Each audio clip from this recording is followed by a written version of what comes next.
I want to do two examples for qualitative analysis, starting with the examples that I used at the very start of this unit. And these are nonlinear, so I want to also show what happens in the nonlinear system. So let's look at the Lotka-Volterra system. This was the predator-prey system, P being predators, P being prey, and Q being predators. A is the growth rate of the prey. B is the predation rate, how much prey are lost. C is the growth rate of the predators because of predation. D is the death rate of predators. So my process is to take these expressions on the right, set them both equal to 0, and figure out what the nullclines are. So I have a product for both of these. Part of them are p equals 0 and q equals 0. Well, that gives me the axes. The axes are nullclines, which is good. The axes should usually be nullclines. However, they're not that interesting because when p equals 0 and q equals 0, that means I have no predators or no prey, so I'm not really modeling anything in the system. The other piece is more interesting. If I solve for q here, I get q equals a over b. If I solve for p here, I get p equals d over c. So I have two lines, a horizontal line and a vertical line. Those lines look like this, and their intersection is the steady state. So the steady state is going to be p value d over c and q value a over b. What's going to happen around that steady state? Well, I want to start drawing trajectories. So in this region, this is a region where p is below d over c, so p is going to be decreasing, and q is also above a over b, so q is also going to be decreasing. If I put a value in this region into these two equations, I'm going to get negative in p and negative in q. This will turn out to be negative, this will turn out to be negative. If I take something from here and put it in these equations, it will turn out to be positive now. In the first nullcline, the BPQ will be larger than the AP, so that will give me, the AP will be larger than the BPQ. It is below this line, this is the nullcline for the first equation, so it will be positive, but it is still left of this line, so it will still be negative in this thing. So I'll have downward, negative vertical, and rightward, positive horizontal for this trajectory. A point here is on the positive side of both of the nullclines. AP is larger than BPQ and CPQ is larger than DQ. So these growth rates are both positive. They're both increasing horizontally and vertical. And likewise in this region, if I put something into these equations that was in this region, I would always get vertical increasing and horizontal decreasing. This is a bit opaque, but you can always explicitly try this with values. If I gave you numbers for A, B, C, and D, then as we did with phase lines, you would just choose some point in these regions, evaluate both these left sides. If the P dp dt is positive, it'll be increasing horizontal. If the dp dt is negative, it'll be decreasing horizontal, and likewise for Q. I'm also going to look at what happens on the nullclines. So this nullcline is the nullcline that came from the first equation. So P over T is 0. That means there's no horizontal change, but there is vertical change. It's left of this line, so here the vertical change is downward, here the vertical change is upward. And again, you could choose a point on this line on either side and evaluate the second equation to see if it's positive or negative to draw those two arrows. And likewise on the vertical nullcline is the nullcline that came from the second equation. The second equation covers vertical change, so there is no vertical change, it's only horizontal. And above this line it's negative, and below this line it's positive. I get these 6 arrows. If I try and draw paths that match these 6 arrows, I get circles or at least ovals. So the trajectories of Lotka-Volterra are going to be circles.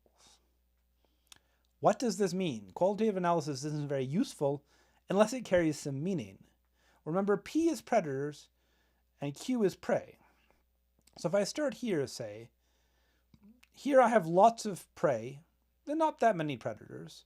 If I follow this path, the predators are going to be increasing, I'm getting more Q, and the prey are going to be decreasing. So this is a situation where the predators are growing in response to the prey, and then end up, through more predation, decreasing the prey. And that's going to sort of carry on through this region where the predators are sort of fixed, but the prey are decreasing. And at some point, you're going to start running out of prey, and then the predator population is going to decline. So in this part of the graph, the predator population is declining until you get sort of a nadir of the predators, and the prey will start to recover here while the predators are still decreasing down to this point where now that we have a bunch more prey, we start getting more predators, and we get cycles. This is measuring a predator-prey cycle, where you have lots of prey and then lots of predators. That means fewer prey, and that means fewer predators, and that means lots of prey, and that means lots of predators, and so forth and so on, around and around these loops. That's the meaning. And the real trick about this is being able to, A, draw these diagrams, but more importantly, interpret them. Say, what do they actually mean about the functions P and Q moving around this phase space? Now I want to do another example, this time for competition. This example has actual numbers, which is going to make perhaps the process a little bit clearer.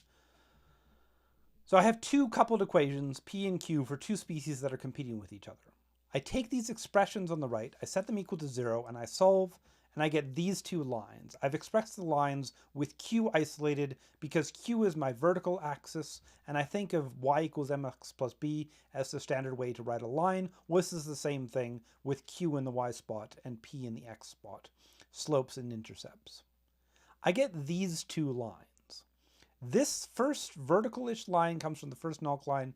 This mostly horizontal line comes from the second null line.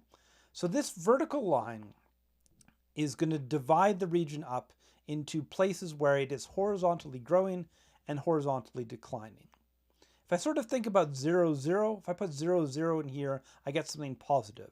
So I expect this region here to be horizontally going up. Whereas if I put in something very, very large, I expect this to be large enough such that 1 minus this is negative.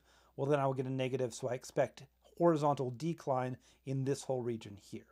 So all of the arrows I'm going to draw on this side are going to be going forward in the horizontal direction. All of the arrows on this side are going to be going leftward in the horizontal. Likewise, this null line is the null line coming from this equation. It covers whether or not things are growing or declining vertically. Q is the vertical axis. So again, if I look at 0, 0, this goes away, I get something positive. So in this region, I expect all of the arrows to be pointing up. And if P and Q are large enough, in this region, I expect this negative term to be larger than this 1. I get a negative growth rate, so I get dq dt is negative, I get declining. And if I look at all of the points then on all of these arrows have to be going rightward, all of these arrows have to be going leftward, all of these arrows have to be going down, all of these arrows have to be going up. The only way to make that all work is exactly these directions I've drawn. On this line, there is no vertical change, it's only horizontal arrows, because this is the line that came from the horizontal null line where there's no horizontal change. On this line, there's no horizontal change. It came from dp over dt, the horizontal null line. On this line, there's no vertical change. It came from dq over dt. So the arrows on this line are only vertical. The arrows on this line are only horizontal. And what I see is essentially a stable focus where everything's sort of pointing towards this equilibrium point. This competition example looks like it's going to level off to sort of a steady state where the two species have found some equilibrium, where they compete with each other, but their populations are going to level off and remain pretty consistent.